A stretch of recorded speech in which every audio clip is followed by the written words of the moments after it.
Muy buenas tardes a todas, a todos, a todes, que como siempre nos acompañan en esta jornada, este año 2021. Nos hemos puesto un poco creativos, pensamos de que la necesidad de informarse es vital en este proceso que nos ha llevado la pandemia y sobre todo lo que ha afectado en el caso de los pacientes con cáncer, que nos toca en particular. Y nos hemos desafiado con una agenda para este año que creemos que va a ser muy importante para todos. En particular, lo que corresponde a las coberturas GES. Esto GES oncológico, por supuesto, esto relacionado con accesos, garantías, coberturas, etcétera, que necesitamos saber y entender, pues hoy más que nunca seguramente vamos a tener que utilizar estos beneficios. Yo quiero dar las gracias a nuestros invitados que hoy nos acompañan. En particular esta jornada la vamos a dedicar al cáncer de ovario. Agradecer al equipo de la Superintendencia de Salud, en particular a la Intendencia de Fondos y Seguros, al Intendente Manuel Rivera, que hoy nos acompaña para entregarnos en unos segunditos más un saludo, a su equipo, a la señora Sandra Armijo Quevedo, y a la señora Laura Araya, de la jefa del Subdepartamento de Fiscalización y Beneficios de la Intendencia de Fondos y Seguros, de la Superintendencia de Salud, y también al equipo GES del Ministerio, que nos ha enviado una grabación donde nos va a explicar cómo se genera, cómo se formula el GES, y que les agradecemos, por supuesto, que nos acompañen en lo que va a ser no solamente esta jornada, sino que las próximas 17 o 18 jornadas que vamos a realizar durante este año. Así como también quiero agradecer en particular a la doctora Diana Sosa, oncóloga médica, asesora científica de nuestra fundación, que también va a estar para explicarnos qué es el cáncer de ovario y los cuidados para el paciente oncológico. Quiero, antes de iniciar esta jornada, dejarlos con un pequeño video que muestra lo que ha sido la actividad de Fundación Cáncer Vida el 2020. Así que, a continuación, los dejo con aquello. Corre video, por favor, producción.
Bueno, volvemos y quiero, antes de iniciar la jornada, compartir con ustedes una página web que creó la Fundación, que creemos que va a ser importante para el apoyo y la gestión de pacientes oncológicos que hoy se encuentran de alguna manera postergados o subdiagnosticados a propósito de lo que ha significado la pandemia y los efectos en este proceso que es el cáncer. Yo les voy a compartir una pantalla, si me permite, producción.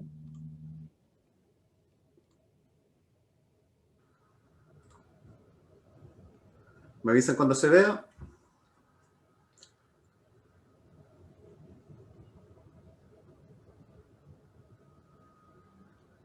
Se ve, ¿verdad? Adelante, Francisco. Muchas gracias. Bueno, esta página, quiero que la guarden este antecedente, por favor, para que después lo puedan compartir. Se llama Cáncer Responde. Tiene la intención de recibir las consultas de los pacientes y sus familiares, por supuesto, a través de dos mecanismos muy sencillos. Uno es la consulta clínica, que tiene relación con un formulario donde podrá expresar su situación clínica o de salud respecto a la patología, los síntomas y los signos que en ese momento esté cursando el paciente. Y la otra es la consulta administrativa, que dice relación con un formulario en donde contamos sobre el proceso que desea apoyo, por ejemplo, en temas de cobertura, trámites, atenciones postergadas o pendientes, y de información previsional de salud, activación GES o ley Rigarte-Soto, etc. Todos estos son temas que entendemos son de mucho interés para los pacientes y que son las consultas diarias que recibimos. De tal manera que generamos esta web para tener un repositorio y la respuesta oportuna de nuestro equipo a los requerimientos que ustedes planteen.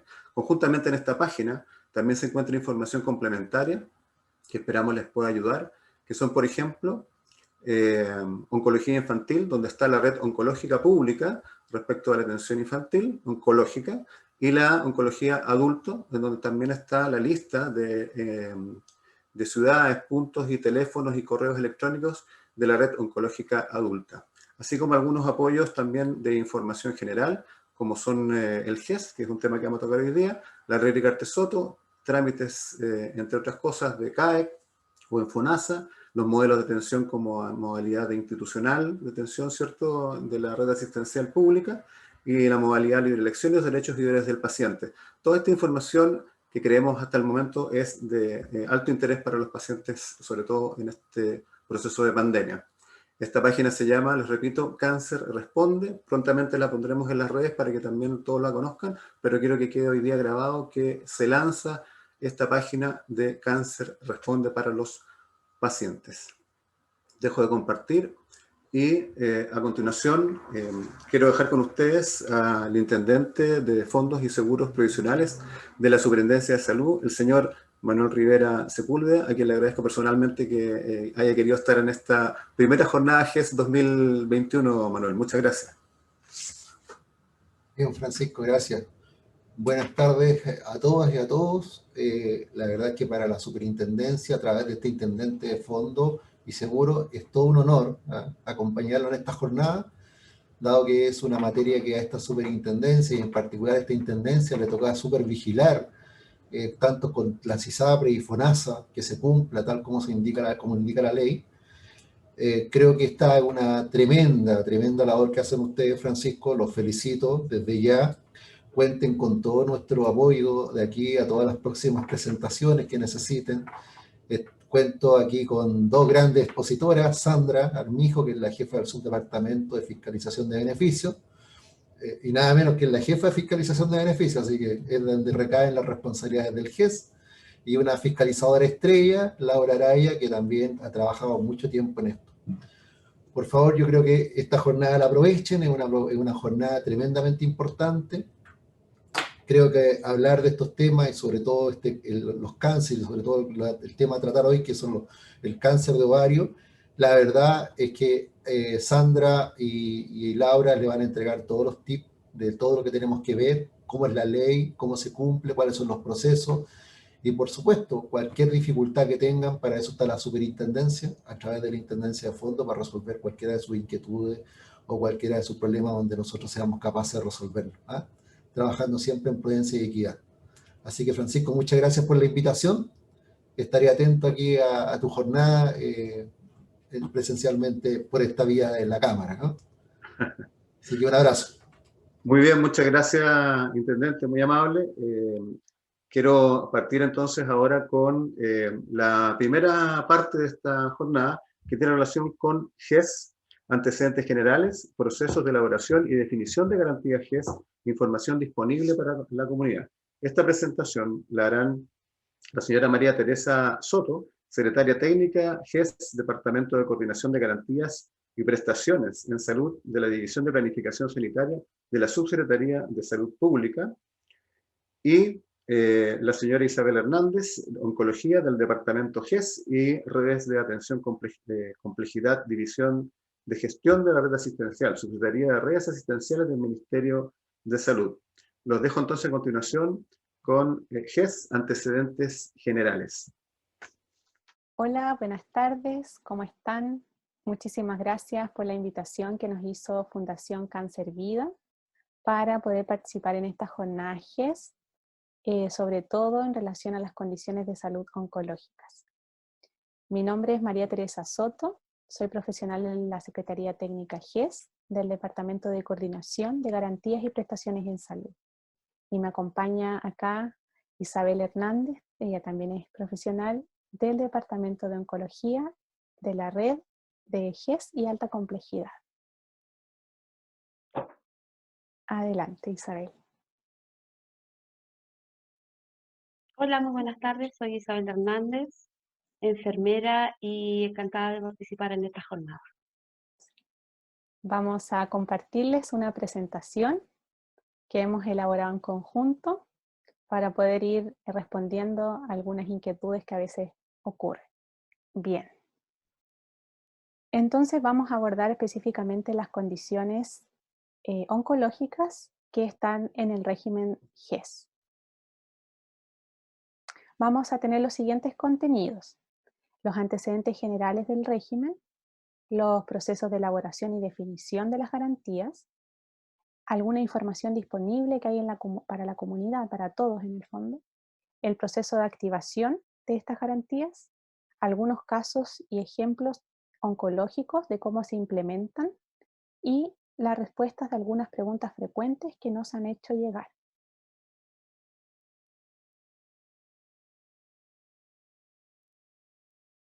Para los antecedentes generales sobre las garantías explícitas en salud, tenemos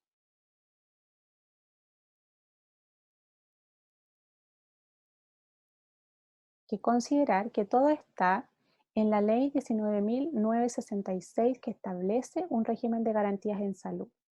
Y esto es un instrumento de regulación sanitaria que establece prestaciones tanto promocionales, preventivas, curativas, de rehabilitación y paliativas que tanto el Fondo Nacional de Salud, es decir, el FONASA, y las instituciones de salud previsional, es decir, las ISAPRES, deben cubrir a sus beneficiarios.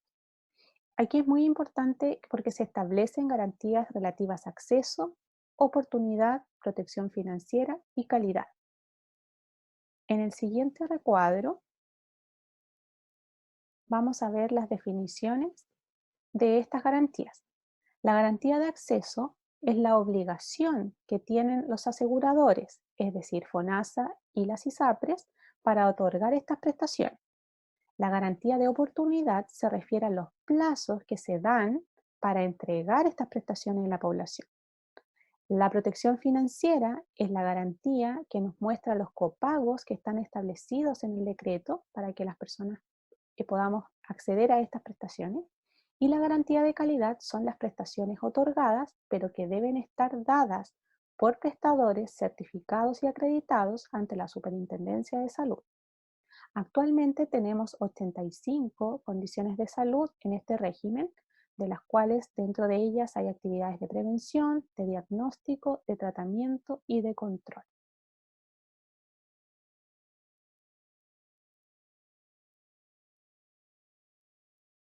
A lo largo del tiempo, el Ministerio de Salud ha desarrollado 7 decretos GES según los plazos establecidos. Cada decreto tiene una vigencia de 3 años, sin embargo puede ser modificado antes de este plazo. Y siempre entran en vigencia al primer día del sexto mes siguiente al de la publicación en el diario oficial. Esto normalmente es más o menos en julio de cada año. Entonces ahí vemos en ese esquema, ¿cierto? Desde el año 2005, cuando ingresa este régimen, está en julio, las primeras 25 condiciones de salud y luego van aumentando hasta llegar al decreto vigente que nos rige actualmente, que es el número 22 de octubre del 2019 con 85 problemas de salud.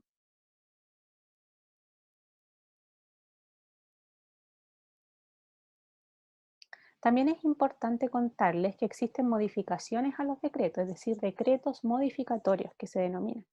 Por ejemplo, tenemos ahí el primer decreto 1 de enero del 2010, fue modificado por un decreto en abril del 2011 que fue a mencionar específicamente un derecho a solicitar un segundo prestador.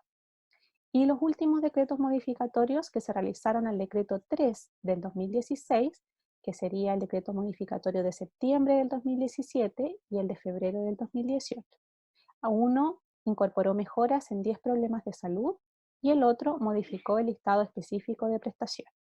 Aquí solamente me detengo para hacer mención que el decreto G, si bien es un documento legal que se difunde a través del diario oficial, tiene a su vez incorporado dos documentos importantes. Uno de ellos es la norma técnico, médico y administrativa que orienta a los prestadores, a los profesionales y a los pacientes a cómo se implementa o se ejecutan estas garantías. Y el listado específico de prestaciones que nos muestra, ¿cierto?, cada uno de los nombres o glosas de cada prestación que está incluida en los problemas de salud.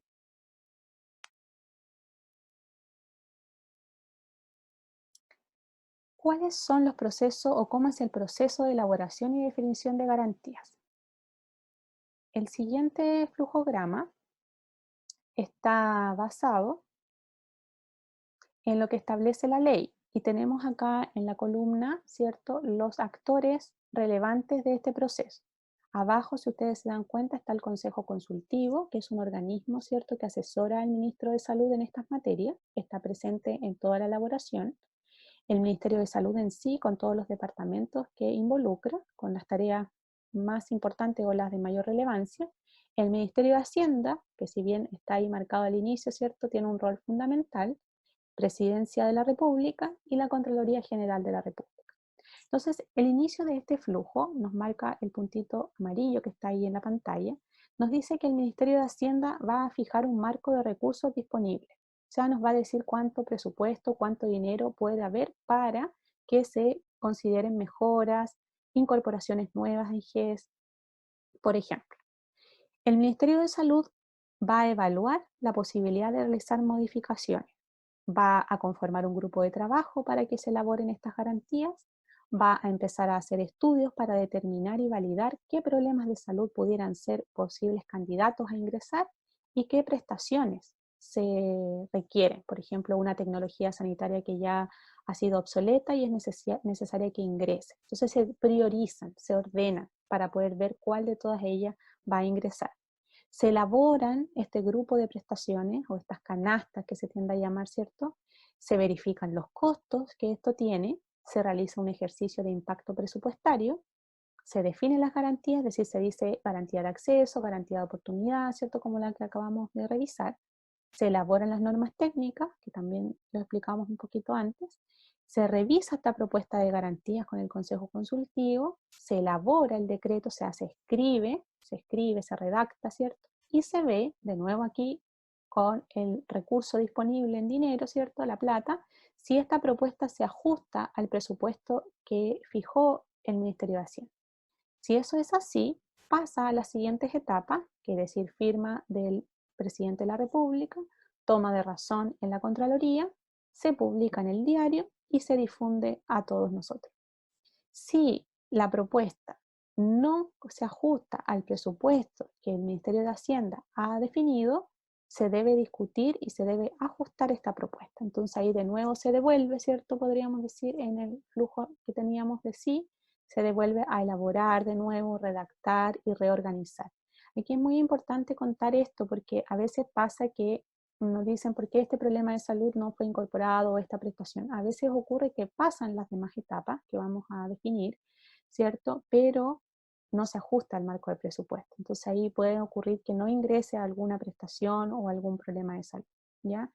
En el punto 4, que es la determinación de los problemas de salud y de las garantías, vamos a ver a continuación cuáles son los procesos que están dentro de ese cuadrito, que es el más importante.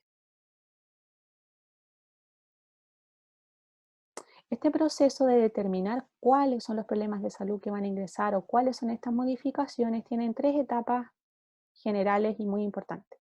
La primera es el levantamiento de información para identificarlos. ¿Cuáles son nuevos problemas de salud posibles a considerar o prestaciones que hay que mejorar?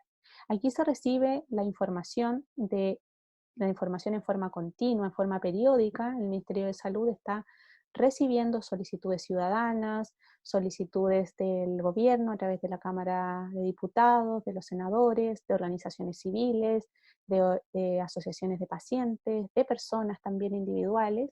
Y entonces todo eso se recibe, se va respondiendo obviamente y se tiene en cuenta para levantar la información. Esta información se levanta a través de los equipos técnicos de la Subsecretaría de Salud Pública con referentes específicos por cada temática de problema de salud. Luego, la otra etapa es la priorización de estos problemas de salud y generación, aquí un ejemplo de un ranking para que sea entendible, ¿cierto?, de un ordenamiento de cuáles serían los problemas de salud que se van a priorizar.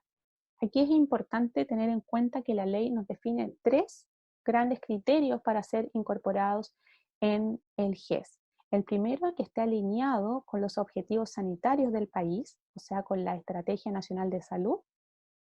Tiene que estar alineado completamente y enfocado ahí. Segundo criterio es la evidencia científica que lo respalde y que diga que es eficiente esa intervención sanitaria para resolver la condición de salud. O sea, hay una búsqueda de evidencia ahí muy importante que tiene que estar respaldada para que no genere daño en la población.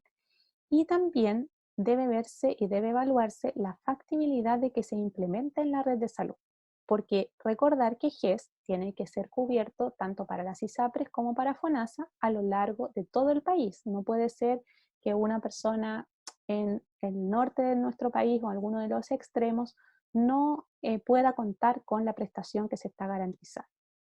A su vez, si estamos pensando en un problema de salud nuevo que se quiere incorporar, este problema de salud debe ser estudiado epidemiológicamente a través de estudios de carga de enfermedad, quiere decir que hay que ver cuánta tendencia, cuán predominante es en la población, a cuántas personas beneficiaría si se interviene, y algunos estudios de ese tipo, análisis, ¿ya? Muchos análisis estadísticos también hay ahí.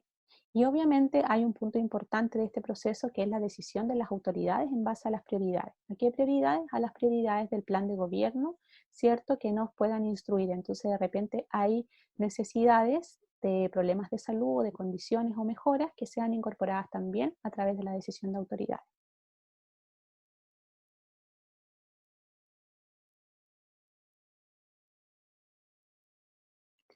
Para elaborar los grupos de prestaciones, es decir, por qué estos grupos son los que entraron y por qué entró esta prestación y no entró otra, eso es un proceso que consiste en ir identificando los grupos de prestaciones que son necesarios para esa patología, si tienen evidencia científica. Aquí se toma en cuenta, por ejemplo, a través de mesas de trabajo que hace el Ministerio de Salud con profesionales, con expertos, con especialistas y también en algunos casos con asociaciones de pacientes. Y también aquí se estima el precio promedio que cada una de estas prestaciones tiene para que luego se establezca, ¿cierto?, la protección financiera o este copago que habíamos mencionado. También se realiza un estudio de costos. Este estudio se denomina Estudio de Verificación de Costos, o más chiquitito con siglas EPC, el cual se realiza a través de licitaciones del Ministerio de Salud con su Departamento de Economía de la Salud y se hace cada 3 años según indica la ley. Esto es un estudio que está escrito en la ley, entonces hay que cumplir con él y ahí se ve lo que cuesta tanto o lo que se espera que pueda estimarse el costo por beneficiario de este conjunto de problemas de salud y de prestaciones que se puedan incluir en GES. Se realiza cada 3 años, como les decía, y se puede realizar también algún anexo a este estudio cuando hay algún decreto modificatorio que realizar.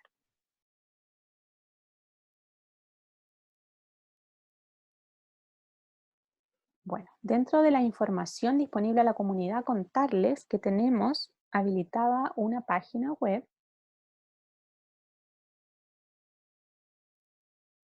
la cual es auge.minsal.cl, la cual si uno la despliega, ¿cierto? Va a encontrar y un aplicativo también, muy importante, una aplicación para el celular, ¿ya?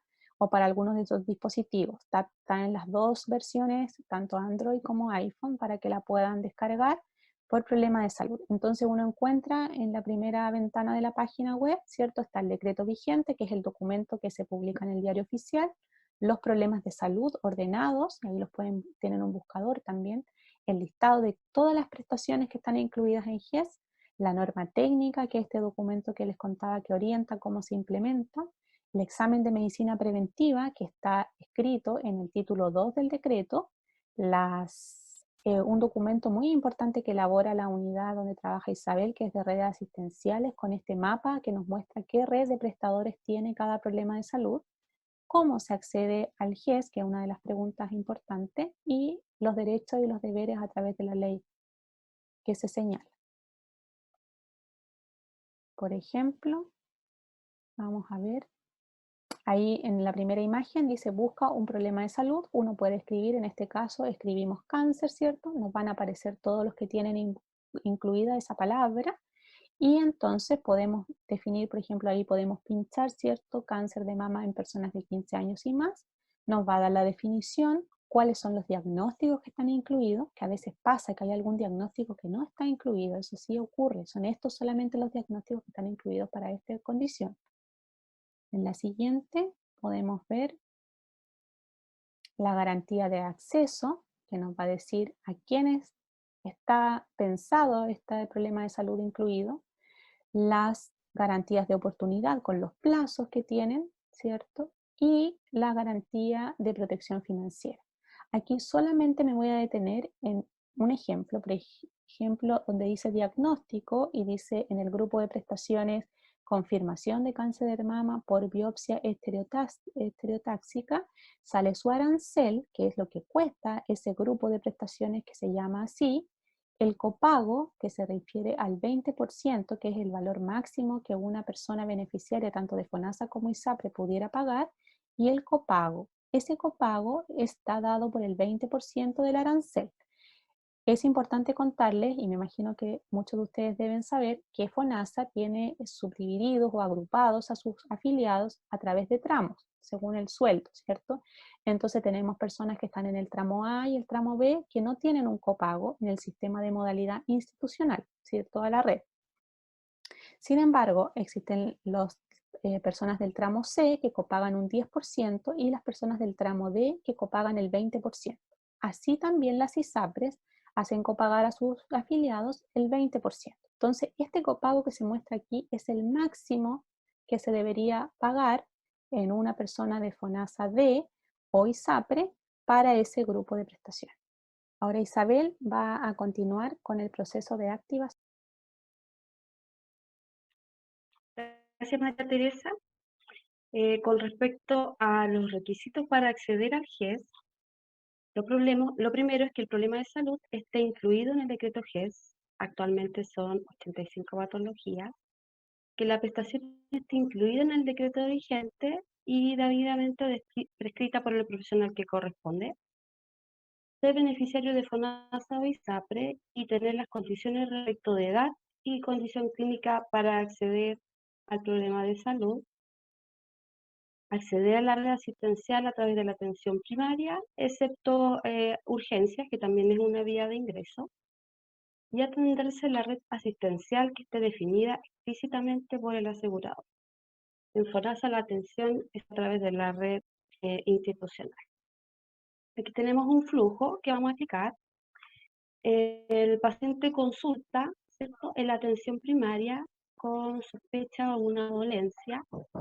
Es evaluado por el médico y ante la sospecha de alguna patología que pueda corresponder al GES, se hace una interconsulta y este debe ir al centro de especialidades con el fin de confirmar el diagnóstico.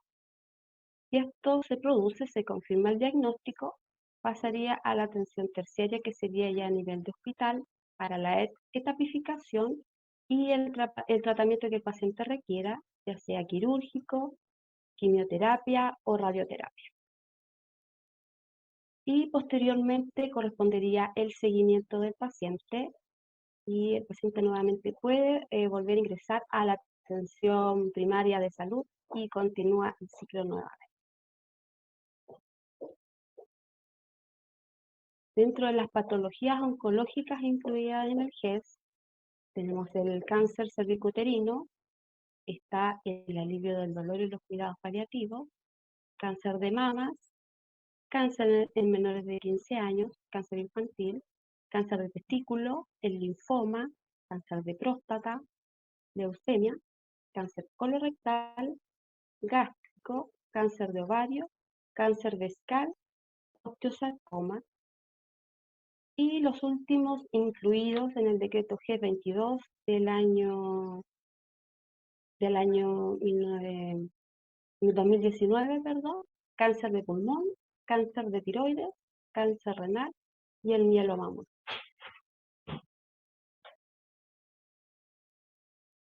Vamos a ver ahora algunos casos oncológicos, algunos ejemplos. Tenemos el cáncer de mama en personas mayor de 15 años, la garantía de acceso, está toda la persona beneficiaria de 15 años y más. Ante la sospecha, tiene acceso a confirmación diagnóstica. Con la confirmación diagnóstica, tiene acceso a tratamiento y seguimiento. En caso de recidiva, tiene acceso a confirmación diagnóstica, tratamiento y seguimiento. En la garantía de oportunidad, el diagnóstico dentro de 45 días desde la sospecha, con resultado de la mamografía en el caso de esta patología del cáncer. En caso de evidencia clínica de cáncer, no será exigible la mamografía y el plazo máximo para esta prestación igual es 45 días desde la sospecha. Y para la etapificación, dentro de 45 días desde la confirmación diagnóstica. Con respecto al tratamiento primario, debe ser dentro de 30 días desde la confirmación diagnóstica y tratamiento adyuvante dentro de 20 días desde la indicación médica. El seguimiento, el primer control, dentro de los 90 días desde la indicación médica.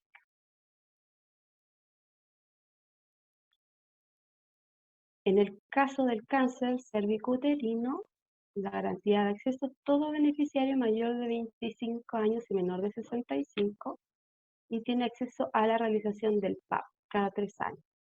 Ante la sospecha, tiene acceso a confirmación diagnóstica. Con la confirmación diagnóstica, tiene acceso a tratamiento y seguimiento. Y en caso de recidiva, tiene acceso a confirmación diagnóstica, tratamiento y seguimiento. Cuanto a la garantía de oportunidad, el tamizaje, resultado con informe de examen de PAP para beneficiarios de 25 años y menor de 65, dentro de los 30 días desde que lo indica el médico.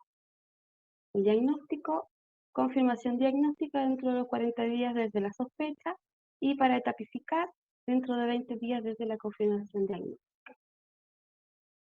En cuanto al tratamiento, ahí se divide en lesión preinvasora dentro de 30 días desde la confirmación diagnóstica, cáncer invasor dentro de 20 días y tratamiento adyuvante dentro de 20 días igual, desde la indicación médica. El seguimiento, el primer control debe ser dentro de los 90 días desde la indicación médica. En cuanto a las preguntas frecuentes, tenemos cómo se definen las garantías GES y cómo se incorporan las nuevas patologías. Se consideran para esto estudios para determinar un listado de prioridades en salud. Se realizan estudios epidemiológicos, evaluaciones económicas, de demanda y de oferta del sistema de salud, y todo esto con el fin de definir la patología y las prestaciones necesarias para dar atención y respuesta a las necesidades de la población. Y así cumplir con lo establecido en la Ley 19.976 y su reglamento, el Decreto 121 del 2005.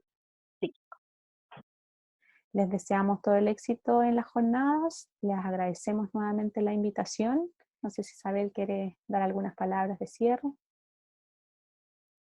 Muchas gracias por la invitación a participar de esta jornada y estaremos atentos a sus dudas y consultas. Sí, muchísimas Hasta gracias, luego. mucho éxito, que estén bien. Chao, chao. Muchísimas gracias, Isabel y María Teresa, por su tan ilustrativa presentación. La verdad que es tremendamente importante lo que nos han compartido. Les agradecemos que se hayan tomado el tiempo de preparar esta presentación y comentarles a todos nuestros asistentes que estas presentaciones, los PPT y PDF, van a estar disponibles para poder compartirlos en nuestras redes y con quien los necesite, así como también la grabación de esta jornada que va a estar en los canales de nuestra fundación.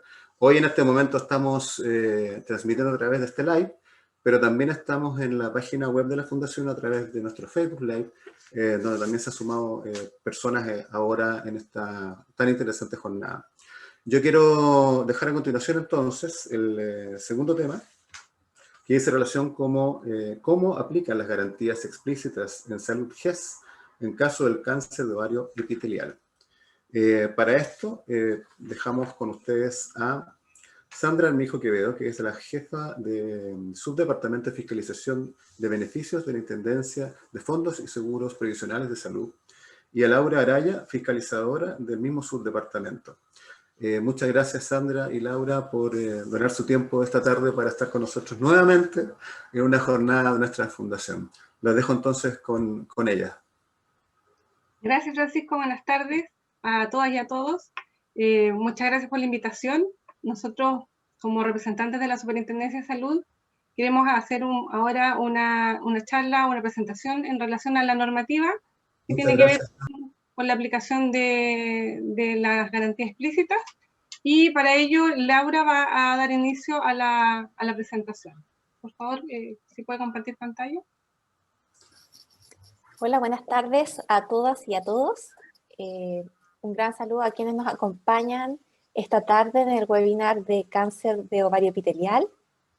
Nosotras, Sandra Armijo y Laura Araya, somos parte del Subdepartamento de Fiscalización de Beneficios de la Intendencia de Fondos de la Superintendencia de Salud, y el día de hoy vamos a hacer una presentación, la cual se titula ¿Cómo aplican las garantías explícitas en salud GES en caso de cáncer de ovario epitelial? El cáncer de ovario epitelial, según el decreto GES vigente, es una alteración celular que se origina proveniente del tejido del epitelio de este órgano. La neoplasia puede ocurrir cuando las células están genéticamente dispuestas a la oncogénesis o están expuestas a un agente oncogénico.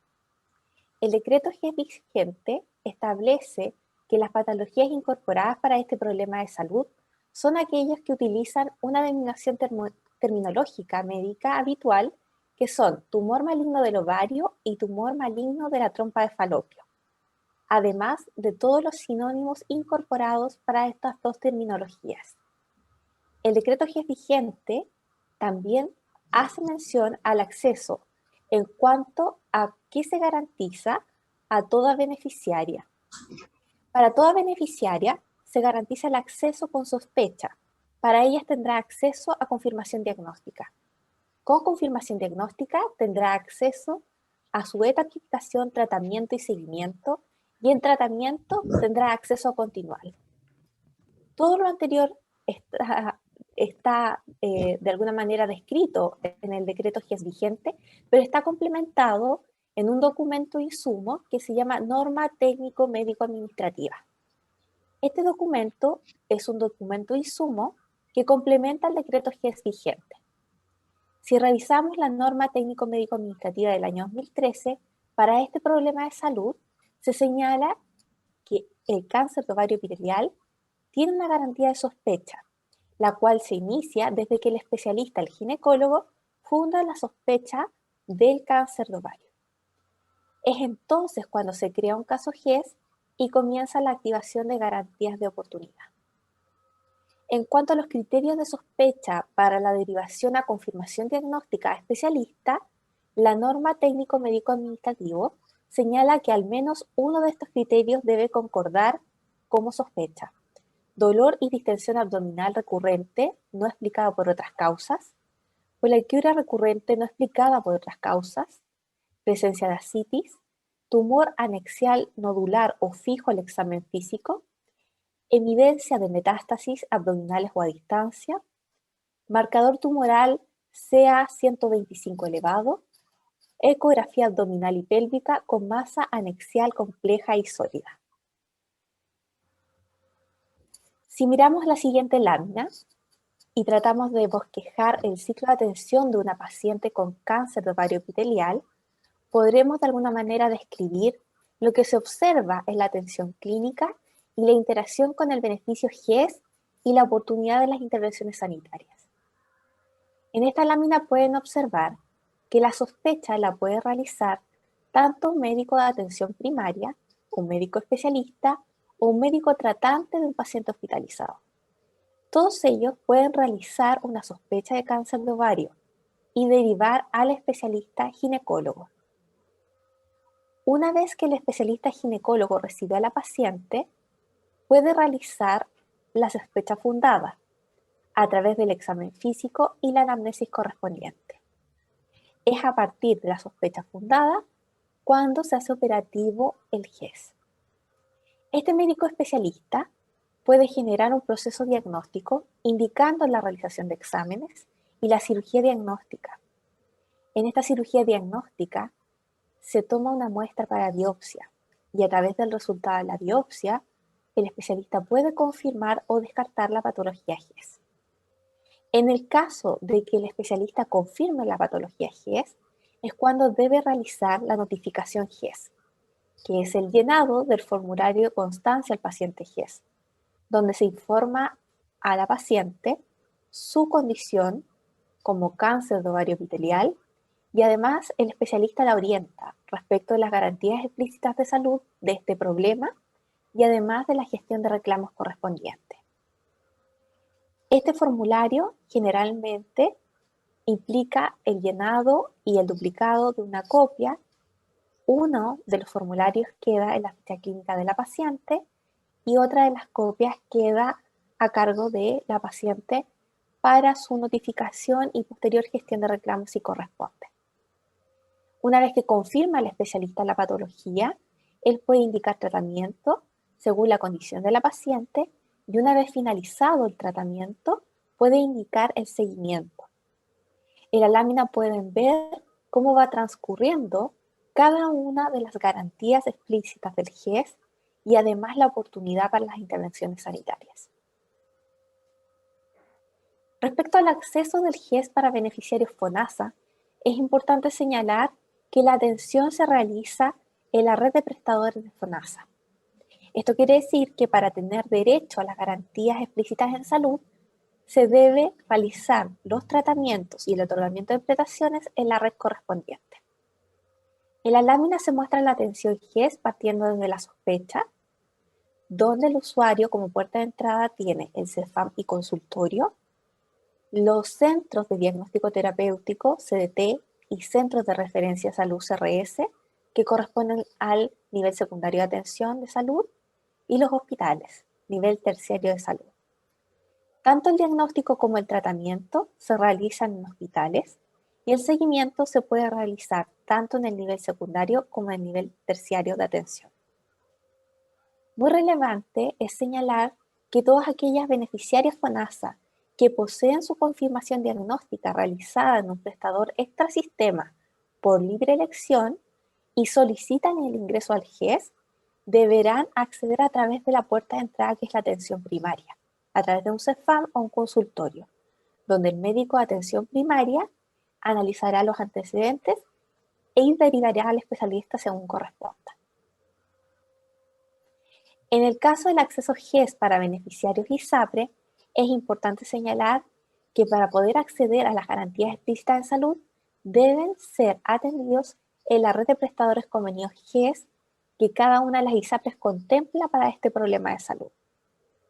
En la lámina podemos ver la atención GES para estos beneficiarios, donde la sospecha puede realizarse en centros médicos privados y clínicas privadas.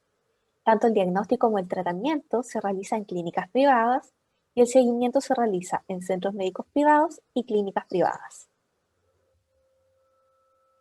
Respecto a la garantía de oportunidad, se entiende como el plazo máximo del otorgamiento de las prestaciones GES que aparecen en el decreto vigente, y este tiempo máximo de espera está planteado de acuerdo a las intervenciones sanitarias. Es muy importante señalar que los días contemplados para el tiempo máximo de espera son días corridos. Esto quiere decir que está contemplado cada uno de los días que transcurre desde los hitos de oportunidad, y en caso de que el día que caiga para la contemplación del otorgamiento como tiempo máximo de espera sea sábado, domingo o festivo, el plazo máximo se correrá hasta el día hábil siguiente. Si miramos la lámina, para el diagnóstico del cáncer de ovario, existe garantizada la intervención quirúrgica, cuyo plazo máximo de espera es dentro de 30 días desde la sospecha fundada del especialista. En el caso de la confirmación diagnóstica, el diagnóstico propiamente tal, ¿cierto? El tiempo máximo de espera es dentro de 30 días desde la intervención quirúrgica. El tratamiento, y aquí estamos hablando del tratamiento complementario a la cirugía, tiene un plazo máximo de espera dentro de 30 días desde la indicación médica.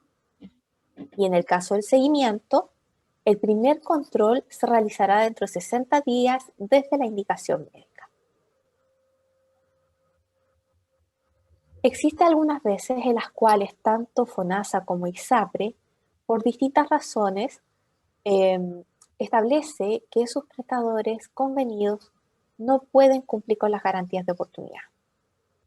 En este caso, existe un procedimiento para la designación de un segundo y tercer prestador GES.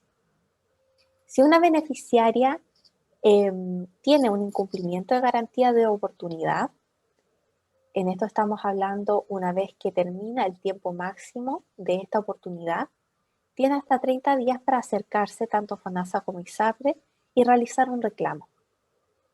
Los seguros deberán designar entonces un nuevo prestador, un segundo prestador, para poder cumplir con esta garantía de oportunidad.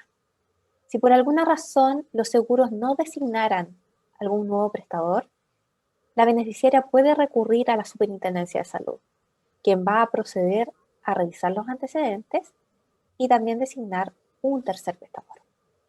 Es muy importante, sobre todo en el contexto en el cual estamos viviendo, dejar muy en claro que no se entenderá como incumplimiento de la garantía de oportunidad en aquellos casos donde existan causas mayores, casos fortuitos o causas que deriven de imputabilidad al beneficiario. En ese caso, tanto FONASA como la ISAPRES deben acreditar este tipo de situaciones. Respecto a la cobertura GES, GES incluye la cobertura para medicamentos, para las cirugías y también para los exámenes en este problema de salud. Es importante aclarar que las prestaciones GES son aquellas que son otorgadas en prestadores GES, en prestadores convenios FONASA o ISAPRE según corresponda, y son todas aquellas que están contenidas en el libro específico de prestaciones, el LEP, vigente a la fecha de ocurrencia y que se encuentran detalladas por intervención sanitaria y por canasta. Respecto a la cobertura, el decreto define cuál es el copago a pagar según el tipo de beneficiario. Podemos observar en la lámina que los beneficiarios FONASA A y B tienen un copago que es un 0% en relación al arancel total. En el caso de FONASA C es de un 10% y en el caso de FONASA D o ISAPRES es un 20%. En la lámina mostramos un ejemplo. Existe una prestación que es la cirugía diagnóstica y etapificación del cáncer de ovario epitelial. Esto para la intervención sanitaria de diagnóstico. El arancel que está descrito en el decreto GES vigente es de 2.810.730 pesos. Si usted pertenece a ISAPRE o FONASA D, entonces el copago será el 20% de ese arancel, cuyo monto corresponde a 562.150 pesos. Gracias, Laura. Bueno, a continuación yo me voy a referir a la cobertura financiera de estas prestaciones de acuerdo al sistema de salud a que esté adscrita la persona, en este caso el paciente oncológico. Para ello primero hay que hacer un contexto general de lo que es el sistema de salud chileno. Podemos decir que tenemos un sector público cuyo asegurador es el FONASA y un sector privado cuyo asegurador son las ISAPRES. En el caso de FONASA, las prestaciones están todas escritas, definidas a través de un decreto que se hace anualmente y se revisa, y que es el arancel FONASA, ya sea para la modalidad libre elección o para la modalidad institucional. En el caso del sector privado, las prestaciones se establecen a través de un contrato de salud, que es un documento en el que se pactan las condiciones entre el beneficiario y su ISAPRE. Además de estos dos elementos, nosotros tenemos dos sistemas que son transversales a ambos mundos, que son las garantías explícitas de salud, de lo que hemos estado hablando ahora, y que constituyen un catálogo de prestaciones que están garantizadas, ¿no es cierto?, y priorizadas con criterios sanitarios, que hoy en día en Chile son 85 patologías, y además tenemos un sistema de protección financiera de alto costo para enfermedades de ese tipo, que se conoce, digamos, como la ley Ricarte-Soto, y que en algunos casos se complementa con lo que es la GES, ¿no es cierto? Nosotros vamos a enfocarnos en lo que es el contrato de salud en el sistema ISAPRE, dado que es más complejo quizás acceder a este tipo de información de lo que es el mundo público. La atención de FONASA para el afiliado es un poco más transparente, porque entrando ya a la red, que es la red pública, ¿no es cierto?, ya tiene acceso a sus prestaciones y no es mucho más lo que, digamos, él tiene que decidir. No así en el mundo privado, en que el afiliado se ve enfrentado a decisiones que debe tomar para ocupar de mejor manera sus beneficios. En el sistema privado existe un contrato de salud, ¿no es cierto?, que tiene como elementos todos los que son los beneficios legales, que en principio son la cobertura mínima que establece el FONASA en la modalidad libre elección, todo lo que es el arancel FONASA. En segundo lugar están las garantías explícitas, que es lo que estamos ahora hablando, y la ley Ricarte-Soto. Pero además, ese contrato de salud tiene los beneficios que son pactados contractualmente, que es lo que se conoce como el plan de salud complementario. El que tiene establecido bonificaciones de acuerdo a un precio, establece una tabla de factores de acuerdo a los beneficiarios que estén cubiertos por ese contrato, y eso va a depender de las prioridades de cada uno, es decir, el grupo familiar que tenga, las prioridades de atención a algún prestador especial. Eso se define, digamos, caso a caso, la persona con su ISAPRE. Y además de eso, en el caso de las ISAPRE existe lo que se llama la cobertura adicional para enfermedades catastróficas, que es para aquellos casos que se trate de enfermedades también de alto costo.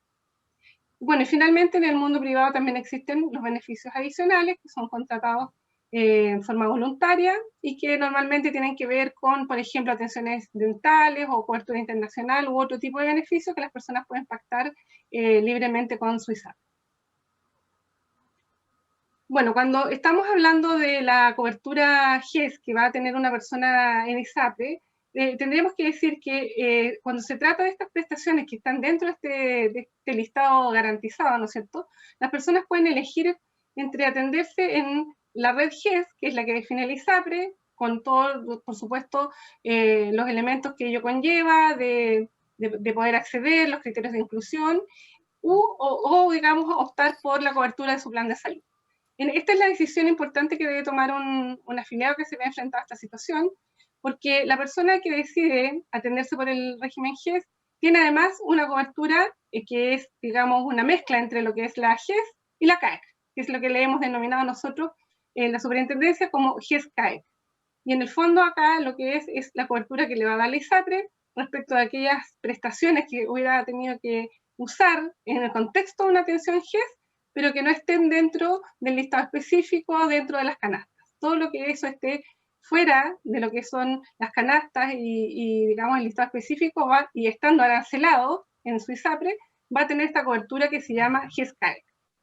Ahora, el beneficio GES-CAEC funciona bajo la lógica de la cobertura adicional para enfermedades catastróficas en cuanto a lo que significa el pago de un deducible y a ciertas condiciones para poder acceder a esta cobertura.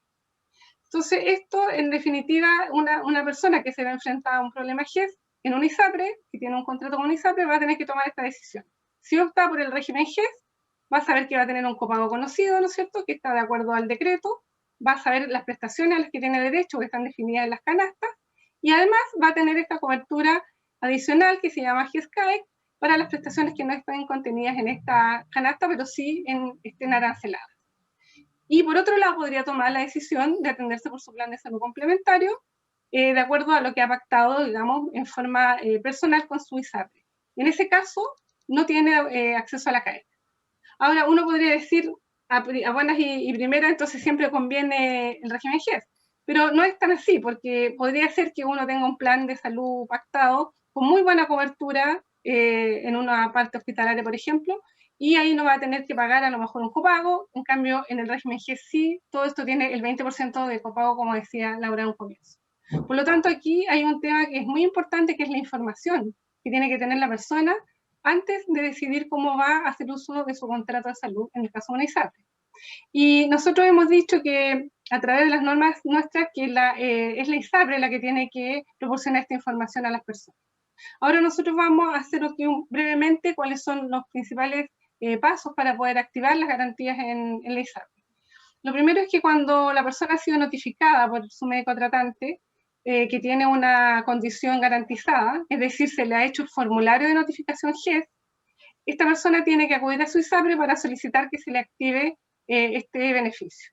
Esto puede ser en forma presencial, pero ahora a raíz de la pandemia la mayoría de las ISAPRE ha dispuesto muchos canales remotos para evitar el desplazamiento de las personas, así que ya se pueden hacer las activaciones en la mayoría de las ISAPRE, diría yo, a través de la página web, el call center o incluso aplicaciones de celular. Una vez que se ha hecho esta solicitud y la ISAPRE acepta entonces activar esta GES, le va a designar un prestador y la persona tiene que aceptar atenderse en esa red. También es importante decir que ese es el momento en que la ISAPRE está obligada a proporcionar la información a la persona respecto de qué es lo que más le conviene en cuanto a los beneficios de su contrato. Es ahí cuando uno puede preguntar cuál va a ser la cobertura de mi plan en caso que yo no me atienda por GES, cuáles son los prestadores los que yo me podría atender si es que no me atiendo en la red GES, y ahí puedes tomar la decisión definitiva. Ahora, es importante decir que para tener derecho a las GES, los beneficiarios siempre se tienen que atender en la red. Como hemos dicho, eso está definido por norma. Sin embargo, el beneficiario también tiene la opción de hacer ciertas prestaciones en la red GES y otras en su plan complementario, no es simultáneo, ¿no es cierto?, sino que puede terminar una intervención sanitaria y después, si su plan es muy bueno, por ejemplo, en la parte hospitalaria, recurrir ahí para la intervención quirúrgica y después podría volver a la GES y la ISAPRE va a tener que nuevamente activarle ese beneficio. Bueno, nosotros como superintendencia tenemos entre nuestras funciones la de resolver los conflictos que se pueden suscitar en el uso de estos beneficios. Generalmente este tipo de casos se ven a través de fallos arbitrales. La superintendencia tiene un rol de tribunal arbitral, el intendente de fondos es un juez que usa criterios de prudencia y equidad, y él, a través de los antecedentes que toma en cada caso, él resuelve cada situación en forma particular. Por eso estos fallos arbitrales, si bien no son jurisprudencia general, no se aplican, digamos, a todos los casos, sino que sirven en el fondo de ejemplo para ver cómo se han ido resolviendo situaciones particulares y podamos ver cómo las personas que se han visto estos conflictos ven resuelta su situación. Yo traje dos ejemplos en este caso que tienen que ver precisamente con cáncer de ovario. Uno de ellos se trató de una paciente que activó su GES, la derivó a un prestador de la red que ella tiene definido, y cuando necesitó la intervención quirúrgica, ese prestador no tenía la suficiencia, no había en cama para poder atenderla y tuvo que ser derivada a otro prestador. En ese momento la ISAPRE negó la cobertura, la cobertura GES, diciendo que había recibido las prestaciones fuera de la red. Sin embargo, la superintendencia analizó los antecedentes del reclamo y, como digo, usando los criterios de prudencia y equidad, y al ver que esto no fue una decisión de la persona, sino que fue una situación que se dio más allá de su alcance, se le otorgó la cobertura GES. El otro caso, el otro fallo, es, Laura, la siguiente, por favor. es un caso de una persona que requirió una intervención quirúrgica y que su médico no le notificó antes de esa intervención de que esta era una prestación garantizada, ¿ya? Como habíamos dicho antes en las láminas que Laura mostró del viaje al paciente, la intervención quirúrgica está dentro de las garantías y en ese caso debió haber sido notificada esa persona en el momento. Por lo tanto, como ello no ocurrió, la ISAPRE originalmente no había dado la cobertura GES. Después de resolver el reclamo, el árbitro consideró que era pertinente darle la cobertura desde la intervención a la que ella fue sometida, porque es parte de las prestaciones que están garantizadas. Finalmente, solamente hacer un llamado, todos los conflictos que se puedan dar en este contexto, en el uso de estos beneficios, la superintendencia recibe los reclamos a través de la página web hoy en día, porque la atención presencial se ha visto bastante dificultada, así que tenemos todo digamos, la disposición a que puedan ustedes hacer los reclamos a través de la página, los que serán resueltos por este tribunal en su calidad de árbitro arbitrador. Eso es, Francisco, nuestra presentación. Muchas gracias. Muchísimas gracias, Sandra y Laura. La verdad que ustedes lo hacen fácil y sin embargo sigue siendo complejo. Porque hay mucho término ahí que seguramente las personas no entendemos muy bien y que no sabríamos manejarnos en ese lenguaje cuando tuviéramos que pedir este tipo de beneficios. Sin embargo, la gráfica que hoy día presentaron, yo creo que son una forma muy buena de poder educar al paciente y a su familiar, particularmente que el familiar normalmente que hace los trámites. Yo quiero comentar de que esta información está disponible en la Superintendencia de Salud, esta información está disponible en el Ministerio de Salud respecto a las garantías GES, las coberturas, las canastas. Ustedes googlean GES, cáncer de ovario, y va a aparecer varios vínculos que hoy día están en primera lista del buscador de cualquiera que ustedes utilicen, y van a aparecer ahí los criterios GES, todos los que están disponibles, incluso separados por temática. En la superintendencia creo que está por oncología en particular. En Chile Atiende también, etc. Entonces, existen los mecanismos, y más allá de eso también está nuestra página de Cáncer Responde, que les comentaba que lanzamos en esta oportunidad, donde también están los links directos a esta información. Yo quiero mencionar además, antes de que pasemos a la siguiente expositora, de que las consultas que nos llegaron en la primera tanda de presentaciones que hizo el Ministerio a través de María Teresa e Isabel, esas preguntas les rogamos que por favor las envíen a contacto@cancervida.cl, contacto@cancervida.cl, que las vemos aquí que están haciéndolas por el chat, porque nuestras expositoras mandaron estos temas grabados. Ellas no están presentes en este momento para contestarlos por temas académicos y familiares, pero queremos contestársela de todas maneras, para que por favor nos envíen las preguntas que escribieron en el chat a contacto@cancervida.cl. Sandra y Laura, muchísimas gracias. Al final vamos a seguir conversando porque vamos a levantar ahí algunas preguntas y consultas con ustedes, muy amables. Quiero entonces a continuación dejar a la doctora Diana Sosa. Ella es oncóloga médica y asesora científica de nuestra fundación desde ya mucho tiempo, y una amiga muy querida, con el tema que hoy nos convoca, que es descripción del cáncer de ovario y cuidados del paciente. Diana, muchas gracias. Te dejo con tu público.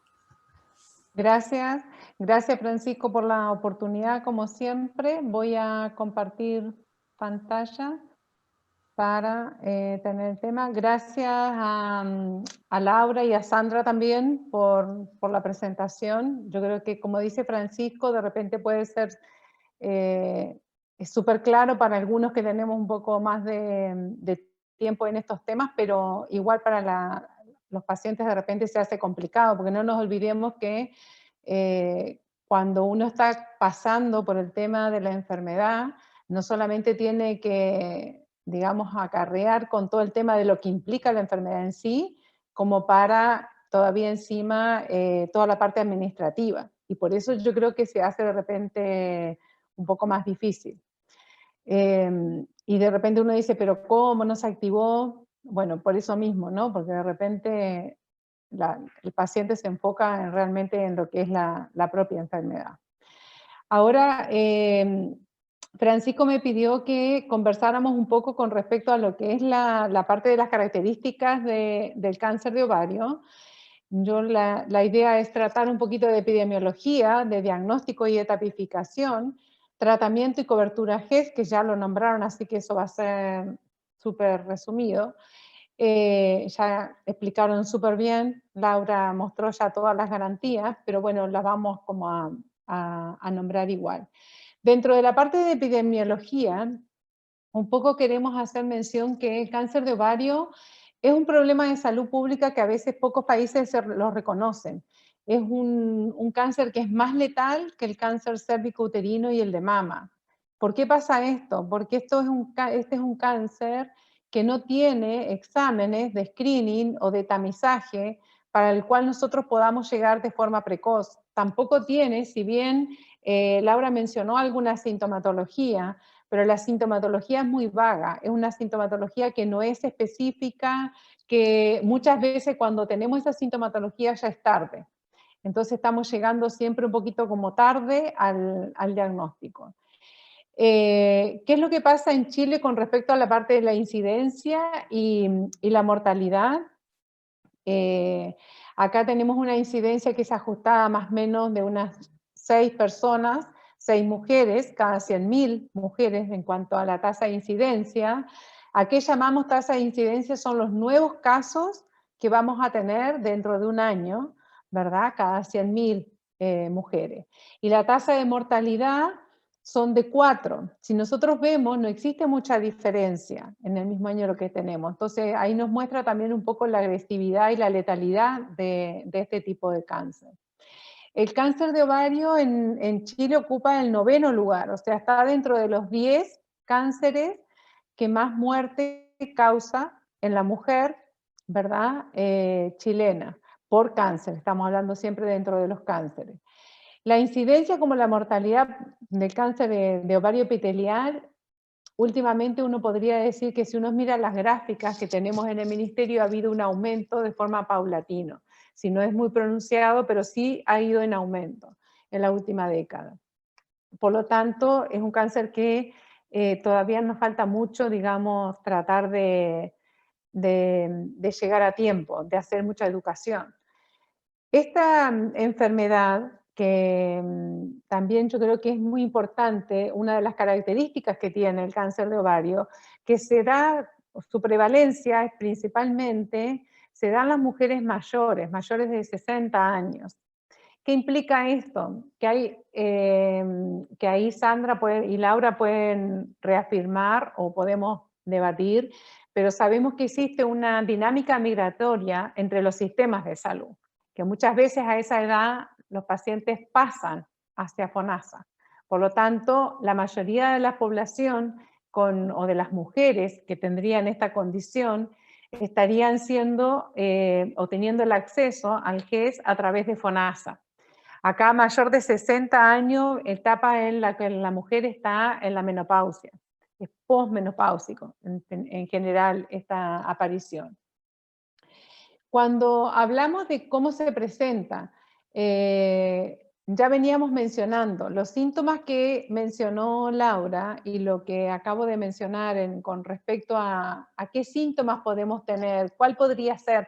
Acá no nos tenemos que olvidar la anatomía, ¿verdad? El útero y los ovarios están dentro de una cavidad abdominopelviana, una cavidad pélvica, en la cual existe un espacio bastante cómodo, si se puede decir, para lo que es un cáncer, porque puede crecer sin tener algo que se lo oprima, que nos pueda dar una alerta rápida. Por eso, como tiene bastante espacio para crecer, hace que los síntomas sean bastante difusos, que sean síntomas que pueden ser por otra cosa, que puede tener un malestar abdominal, que puede ser asociado o no con una distensión abdominal, se puede tener la saciedad precoz, esa sensación de que estamos llenos y hemos comido muy poco de repente. También puede tener, por la misma ubicación anatómica, cercanía con el sistema, ¿verdad?, de las vías urinarias, puede tener síntomas de urgencia misional. pero como ustedes pueden ver, son todos síntomas que no hay una cosa que diga esto es exclusivamente de cáncer de ovario. Pudiera tener sangrado, dependiendo también del compromiso que tenga con los otros órganos, tanto sangrado digestivo como sangrado ginecológico. También podemos decir que el diagnóstico lo podemos hacer a través de la presentación por cuadros agudos, que ahí ya sería como el paciente estaría entrando por una situación de urgencia, como puede ser, por ejemplo, por derrame pleural, que ahí sería por una sensación, ¿verdad?, de falta de aire, tendría disnea, sería con un dolor más que abdominal, torácico. Entonces ahí entraría por otro órgano, digamos, a una urgencia, y en la evaluación y en el análisis de la paciente se podría llegar al diagnóstico posterior. También puede ser por una obstrucción intestinal agudo, o sea, un cuadro agudo, ahí entran y cuando van a operar la obstrucción intestinal se dan cuenta que lo que hay es una masa, ¿verdad?, pélvica que es de origen de ovario. Entonces también se puede hacer el diagnóstico a través de resolver una complicación por compromiso de la enfermedad y de los órganos vecinos. También podemos tener un diagnóstico agudo por una trombosis venosa profunda, ya sea a nivel ¿verdad?, de los miembros inferiores, y esto porque se da, porque claro, la masa, como les digo, ocupa toda la parte pélvica y puede estar ocluyendo o apretando lo que es la parte de circulación venosa. Y eso hace que sea una posibilidad fácil para tener una trombosis, sobre todo. No nos olvidemos que en estos casos, como dije, son personas mayores, que por lo general puede haber un sobrepeso u obesidad asociada en estos casos, lo cual también es un factor que ayuda o es un factor de riesgo para tener una trombosis venosa profunda. Otro de los signos que podemos tener es ascitis. ¿Qué significa ascitis? Es líquido en la cavidad pélvica, abdominal, y eso también lo que hace es que el abdomen esté como distendido, que haya una distensión mayor, que de repente la paciente diga, pucha, como que me está quedando más apretada la falda, o necesito correr el agujero del cinturón, algo me está pasando. Pero ya cuando tenemos todos estos elementos, ya estamos tarde, vamos llegando más tardíamente al diagnóstico de la enfermedad.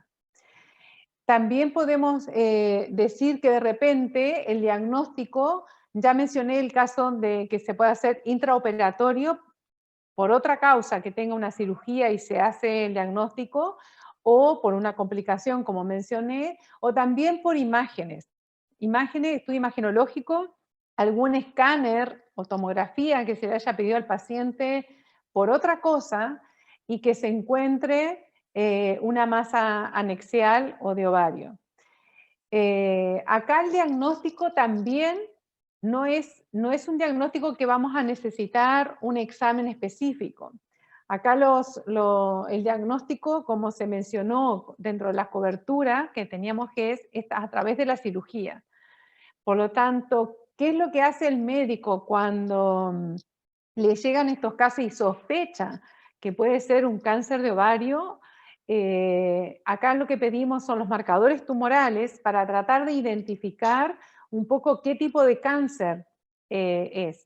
Porque acá estamos hablando de cáncer epitelial, pero no es el único cáncer que existe en el ovario, existen otros tipos de cáncer, el germinal, el embrionario también por restos embrionarios, ¿verdad?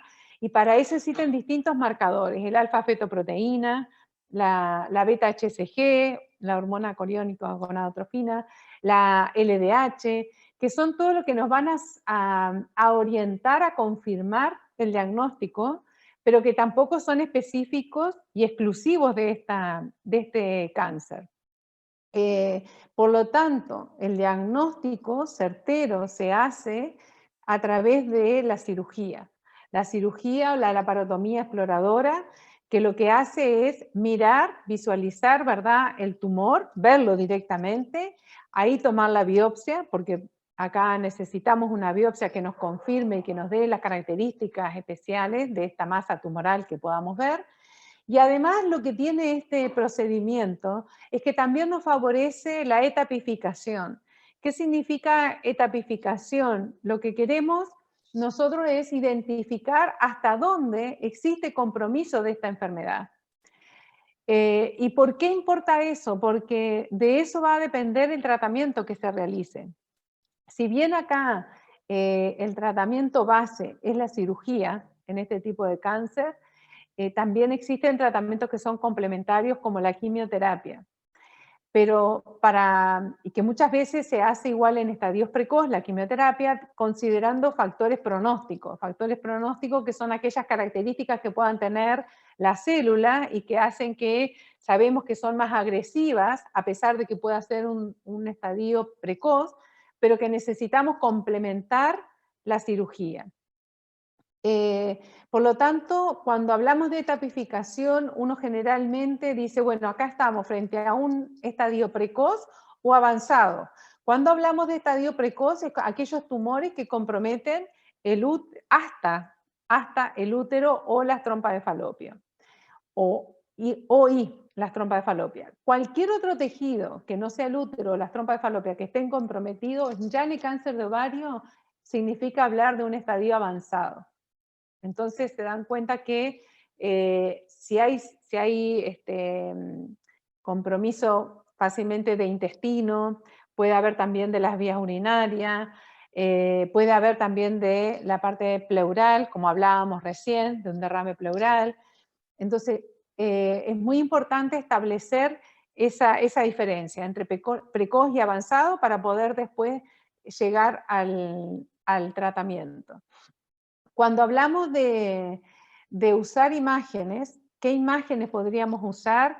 Acá, obviamente, la resonancia nuclear magnética o una tomografía axial computada nos pueden servir o pueden ser de utilidad. Claro que sí que pueden ser de utilidad, pero sobre todo para programar y ver el equipo quirúrgico que va a tratar a la paciente, ver un poco más allá y orientar y programar la cirugía que va a ser necesaria. La cirugía en el cáncer de ovario es una cirugía grande, tiene que ser un equipo que esté preparado y que esté acostumbrado a hacer esta cirugía. ¿Por qué? Ahí yo pongo todos los nombres, acá se retira el útero de forma total, los 2 ovarios, se quitan toda la parte de los ganglios, que están la parte pélvica, ganglios linfáticos, todo lo que están los ganglios alrededor de la aorta, se saca también todo lo que es la parte del peritoneo, hay una resección si existen implantes de la enfermedad en el peritoneo, también se deben de resecar. Entonces, es una cirugía, como ustedes se dan cuenta, que es bastante amplia, por eso es una cirugía que tiene que estar el equipo, digamos, que tengan experiencia en este tipo de cirugía. ¿Por qué es importante la cirugía de esta forma? Porque acá lo que interesa es que dejemos el menor tumor posible en la cavidad abdominopelviana.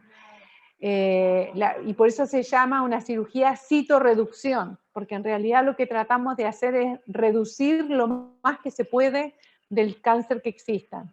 Y por eso se saca, aunque no tengamos a simple vista el compromiso, ya sea de ganglio, que el cirujano, el equipo tratante pueda ver que los ganglios no estuvieran comprometidos a simple vista, al ojo del cirujano, igual se deben de retirar, se debe de sacar, porque lo que interesa y lo que debe estar confirmado es a nivel de biopsia, o sea, la parte microscópica. Por eso es importante la citorreducción. ¿Qué pasa con los tratamientos sistémicos? Acá tenemos la quimioterapia, ¿verdad? La quimioterapia se puede hacer adyuvante o neoadyuvante. ¿Cuándo aplicamos estos términos? Si lo hacemos antes de la cirugía, es neoadyuvante, y si lo hacemos posterior a la cirugía, es adyuvante. ¿Cuándo lo vamos a aplicar después de la cirugía? En aquellos casos que tengamos estadios avanzados. o que tengamos una histología de células que sean agresivas, como las células claras o de alto grado de diferenciación. Y cuando hablamos de neoadyuvancia, es en aquellos casos en el cual está demasiado avanzado que de repente el paciente o tiene malas condiciones generales porque tiene otras comorbilidades. No nos olvidemos que acá estamos frente a pacientes adultas mayores, o sea, de 60 a 65 años en su gran mayoría de los casos. Por lo tanto, pueden tener otras comorbilidades que pueden hacer que el paciente tenga su sistema general más comprometido, y en ese caso el equipo puede decidir, en un comité oncológico se puede decidir empezar primero por la quimioterapia, hacer 3 ciclos, evaluar respuesta para luego, y es como que nos daría un tiempito como para poder mejorar el estado general de la paciente según la respuesta que tengamos, ¿verdad?, del tratamiento. Y ahí después de 3 ciclos poder pasar, ¿verdad?, a la cirugía, tratar de hacer la cirugía de citorreducción, como mencionábamos, para después poder terminar con 3 ciclos más de quimioterapia. Como mencionaba Laura acá en forma de resumen, simplemente recordar que cáncer de ovario está en el problema de salud número 71, que tiene la cobertura GES desde el diagnóstico, o sea, la cirugía diagnóstica y la etapificación, que como mencionábamos se hacía en la laparotomía exploradora, y la quimioterapia, ya sea adyuvante, no adyuvante, y también en las primeras y segundas líneas. ¿Qué significa esto? Que puede ser paciente que se hace la cirugía, la quimioterapia adyuvante, y al tiempo el paciente puede recaer. Cuando el paciente recae, estamos frente a un tratamiento de primera línea, y cuando se hace ese tratamiento que responde, se puede suspender y después recaer, o dentro del tratamiento, mientras se le está realizando el tratamiento, el paciente puede progresar y por lo tanto necesitaría una segunda línea. También tiene cobertura el seguimiento de cáncer de ovario epitelial desde el 2.º año hasta el 5.º año. Acá algo que también quería mencionar es que si bien las 2/3 partes de los casos de cáncer de ovario se diagnostican en etapa tardía o en etapa avanzada, tenemos que la sobrevida en general a 5 años aproximadamente no supera el 40% de los pacientes. De ahí la letalidad, y la letalidad va más que nada porque llegamos tarde al diagnóstico. Y también es importante saber que el cáncer de ovario se caracteriza uno de los tratamientos sistémicos de la quimioterapia, una de las drogas, una droga bastante antigua, el cisplatino. Y nosotros hablamos, los oncólogos hablamos, bueno, este paciente es quimiosensible, cuando es sensible al platino, y siempre le vamos cambiando probablemente alguna otra droga, pero como que mantenemos, ¿verdad?, los platinos. También uno podría decir, bueno, pero hoy día, ¿qué tenemos de nuevo? Como tratamientos nuevos. Existen tratamientos nuevos que no están cubiertos en el GES, y que diría que no es tan nuevo un medicamento que es un tratamiento biológico y que no tiene cobertura por el GES, pero sí tiene cobertura a través de la solicitud en el sistema público, ¿verdad? A través de la solicitud al Comité de Drogas de Alto Costo del Ministerio, que es el bevacizumab, que es un antiangiogénico. ¿Qué significa? El cáncer de ovario tiene, o muchos cánceres, digamos, una de las características que tienen, es que se produce en su propio sistema de vascularización. Generalmente hay tumores que tienen más característico este sistema de vascularización, más desarrollado que otros. El cáncer de ovario es uno de ellos, y esta droga lo que hace es inhibir ese sistema de vascularización. Mientras el cáncer tiene alimento, y lo tiene dentro de su propio sistema de vascularización, porque es una enfermedad muy, muy inteligente, se crea su propio sistema, y por lo tanto por ahí donde llega sangre, llega alimento. Mientras llega alimento, la célula sigue ¿verdad?, creciendo. Lo que hace este medicamento entonces sería inhibir ese sistema de vascularización. Y ahí, hacerlo combinado con quimioterapia, estaríamos destruyendo más células cancerígenas que de repente hacer la quimioterapia sola. Ahora, ¿qué es lo que pasa? No es que vamos a estar aumentando el periodo de sobrevida global, sí lo que hacemos con estos tratamientos, lo que hacemos de repente es aumentar el periodo de sobrevida libre de enfermedad, o sea que aumentamos el tiempo en que la paciente no le progrese la enfermedad. Existen además también, hoy en día que ha sido un cambio para muchos tumores, la inmunoterapia, ¿verdad? Pero hasta ahora la inmunoterapia en cáncer de ovario no tenemos, digamos, una droga que tenga la suficiente evidencia del beneficio clínico.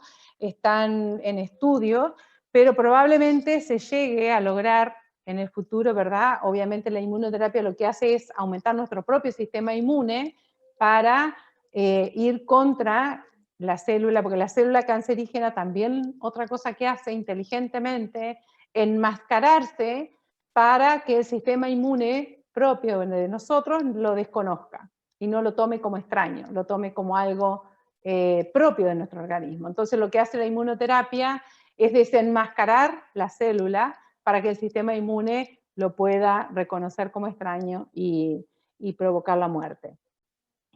También hay otras drogas como los inhibidores de tirosinquinasa que también pueden estar, o estamos, digamos, logrando tener un cambio en el manejo de la enfermedad, que esta sí no tiene cobertura, ni por GES ni tampoco por lo menos hasta el minuto, quizás pronto se pueda tener, pero que también es algo nuevo que estamos teniendo hoy día para poder manejar estos pacientes y tener como un tratamiento como de mantenimiento, lo que se llama.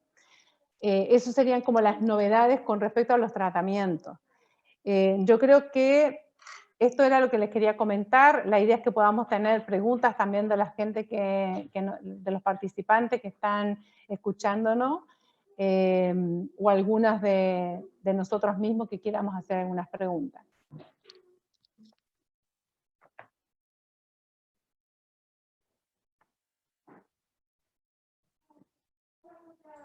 Muchas gracias, Diana. La verdad que es, como siempre, excelente tus presentaciones. Es muy importante para los pacientes. Mira, de hecho, estaba revisando ahora un poco las redes ahí desde Facebook, como nos comentan algunas personas que son pacientes de cáncer de ovario. Efectivamente, están asociados muchas veces a diagnósticos tardíos y tienen metástasis en otros órganos cerca de la zona de donde apareció el tumor primario, digamos. Yo quería compartirles algunas consultas.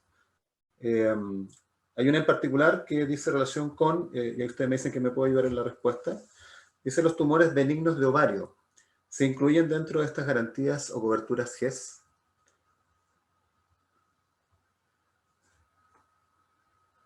No sé si Sandra o Laura o Diana. Laura, si quieres tú...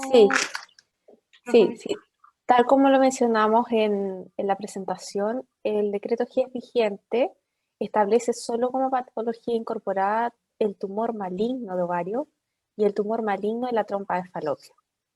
Esas son las patologías que están incorporadas dentro de este problema de salud, junto con todas las terminologías médicas que sean sinónimos de ellas. Por lo tanto, solamente habla de tumor maligno. Muchas gracias. Otra consulta que también nos llega, bueno, también nos llegan saludos, Diana, saludos de Graciela Ponce. Gusto verte, dice. Te manda muchos cariños. Mira, también nos consulta Alicia Escudero. ¿Es causal de no dar atención cuando paciente por alguna razón no cumple con el copago respectivo GES? Es el 20%, por ejemplo, el 20%, y tú no lo pagas. ¿Y qué pasa? ¿La prestación se inhibe? ¿Ya no se la van a seguir dando porque no ha tenido capacidad de pago, por ejemplo? Está compleja la respuesta porque depende claramente del sistema, ¿no es cierto? Correcto. En el caso de FONASA, sabemos que los copagos a veces no se pagan directamente antes de la atención, hay un cobro que es más lento también y por lo tanto se podría decir que hay mayores facilidades en algunos casos para acceder a las prestaciones aún no haciendo esos copagos. En el caso de ISAPRE es distinto porque uno tiene que pagar la canasta cuando va a usar la prestación y ahí es el momento en que tiene que hacer el copago, ¿no es cierto? Y como tal, la norma lo que hace es exigir que el usuario tenga que hacer esta contribución. No es una atención gratuita, no es una atención 100% cubierta, sino que se establece desde el propio decreto que el usuario tiene que hacer esta contribución de acuerdo a lo que habíamos señalado al principio, si es grupo A, B o C, en el caso de ISAPRE se asimila también a ese grupo y la obligación es hacer el copago correspondiente. Por lo tanto, yo creo que ahí lo que corresponde es que efectivamente el paciente tenga que hacerlo para poder acceder a las prestaciones. Como digo, en FONASA puede haber a lo mejor algún tipo de más laxitud en la norma, pero en el sistema privado es bien claro que hay que pagar la canasta para poder usarla. Sí, complemento lo que dice Sandra. En la parte del hospital público, ningún médico le estamos preguntando si pagó o no. O sea, lo dejamos, eso queda pautado una vez que empiezan los tratamientos, quedan pautados todos los controles y todo. Ahora, lo que sí es cierto que en el sistema privado, o sea, obviamente, el paciente probablemente se retrase los tratamientos. Ahora, yo no sé si es como nosotros teníamos idea, de ahí mi pregunta hacia Sandra o Laura, con respecto a la migración de las pacientes, digamos, adultas, si eso se mantiene o si eso es como mencionamos, que la gran mayoría de los pacientes adultos pasan finalmente al sistema FONASA. Sí, eso no solamente con esta patología, eso es una conducta que ocurre en general con los adultos mayores y que tenía que ver principalmente con el alto costo que empiezan a pagar las personas cuando cumplen años en la ISAPRE. Y eso tiene que ver con una tabla de factores que va subiendo a medida que uno va cumpliendo años, va subiendo el factor y por lo tanto hay personas que si bien se pudieron mantener durante muchos años en su ISAPRE ya pasaban cierta edad cuando a lo mejor ya se pensionan, los ingresos son menores, no pueden seguir sosteniendo ese plan de salud y migran al sistema público. Eso es así no solo para, como te decía, esta enfermedad, sino que es en general una tendencia. Sin embargo, eso se podría revertir en el futuro, porque nosotros este año, o el año pasado más bien, la superintendencia dictó una norma en que aplanó las tablas de factores. Y precisamente lo que se pretende ahí es que los factores no sean tan altos en el caso de las mujeres, que era lo principal, ¿no es cierto? Las mujeres pagábamos mucho más en ISAPRE, y los adultos mayores y algunas etapas, ¿no es cierto?, de la vida que son de más gasto. Eso con esta normativa en que se estableció una tabla única en el sistema privado, que aplanó estos factores y que no hace esas distinciones, podría ser que en el futuro más personas puedan permanecer en su seguro privado. Pero eso se va a ver en unos años más. Bueno, espero que en un año más tengamos un plan universal de salud y no tengamos que seguir hablando de la ISAPRES. Eso desde mi punto personal. Oye, lo otro es hacerles un ejemplo, que quiero que de alguna manera quede grabado esto para que nuestras pacientes puedan verlo y los cuidadores también. Vamos a poner el ejemplo de unas mellizas de 60 años, que una está en ISAPRE y la otra está en FONASA. Le voy a pedir a Laura que se encargue de la de ISAPRE y a Sandra de la de FONASA. Y Diana, me ayudas en la parte proceso investigativo, diagnóstico clínico. Entonces estas mellizas tienen 60 años y ambas tienen síntomas iguales. La diferencia es que Juana está en ISAPRE y Ángela está en FONASA. Entonces empiezan con síntomas muy parecidos. Hinchazón abdominal, dolor, esta saciedad temprana y lo que piensan es que algún problema de digestión. Entonces, ¿dónde partirían normalmente ellas? ¿Partirían a su ginecólogo o probablemente parten a un médico de atención primaria? Supongamos que son el sistema público sea FONASA y el sistema privado probablemente parte a su clínica en convenio con el plan. De ahí parte la historia. ¿cuál sería el trazo, el recorrido de esa paciente? Primero, Diana, cuéntame un poquito la experiencia que ustedes como clínicos tienen respecto a ese tipo de casos. Sí, en la parte pública, obviamente en la atención primaria de salud, por el consultorio debiera el paciente consultar. Ahí, como ya mencionamos, digamos, ¿no? La sintomatología probablemente se le van a hacer tratamientos, digamos, capaz que simples, como ver y algún examen de sangre o algo, perfil bioquímico, pero no mucho más. A diferencia en el sistema privado, que obviamente, probablemente lo primero que le van a estar pidiendo no va a ser una ecografía como lo que pueden hacer en atención primaria, sino un escáner. Y al ir al escáner directamente, podemos llegar quizás al diagnóstico de forma más rápida que en el sistema público, porque en atención primaria la van a mandar con algún tratamiento, algunos exámenes, entre que se hace y vuelve a que siga igual, para después recién pasarlo a especialista. Cuesta más que en el sistema privado, que el médico que la vea le va a pedir seguro que un escáner, y de ahí ya con el escáner, si no es un ginecólogo al que fue, que rara vez la paciente va a empezar por un ginecólogo, sobre todo a la edad adulta, digamos, que estamos mencionando, va a ir a un médico de medicina general o medicina internista, pero con el examen el médico lo va a derivar probablemente a un ginecólogo rápidamente. O sea, los tiempos, sin duda, son mucho menor en el sistema privado. O Bueno, sea, entonces, por mi ya partimos. experiencia, ¿no? Correcto. Entonces ella se inicia la historia de Juana, que va al sistema privado, y Ángela, que va al sistema público, y vemos ahí ya las primeras diferencias de probabilidad de tiempo y oportunidad respecto del diagnóstico de la patología. Supongamos que ya estamos en el proceso de mandar una derivación al sistema privado, Laura. Entonces Juana va y la derivan a un especialista. ¿Cuándo empieza a correr el GES? ¿Cuándo se activa el GES? Cuéntanos esa parte, esa historia de Juana. ¿Cómo le va a ir? Bueno, quisiera de alguna manera complementar lo que ya estaba diciendo anteriormente la doctora Diana Sosa.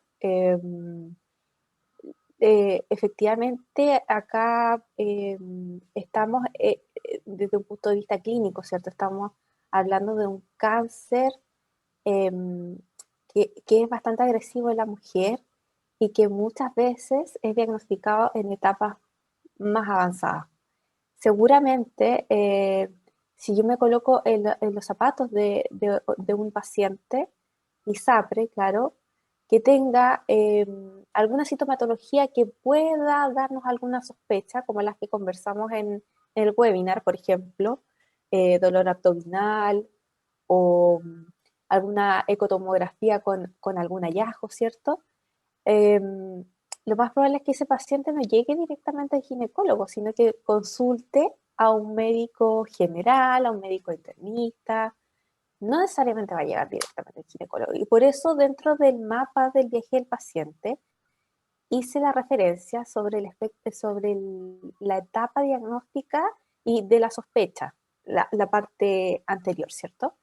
Porque yo como paciente ISAPRE pudiese tener alguno de estos signos y síntomas que mencionamos durante el webinario, y lo primero que voy a hacer, ¿cierto?, es concurrir a una consulta médica, probablemente no sea un ginecólogo, le voy a relatar ciertos signos y síntomas, y él probablemente, tal como dice la doctora, va a solicitar imagenología, un escáner, y probablemente al volver, lo que va a suceder es que el médico, que no es el especialista, no es el ginecólogo, si tiene un hallazgo imagenológico, lo más probable es que va a hacer la derivación al especialista correspondiente, que es el ginecólogo o ginecólogo oncólogo, en la red privada.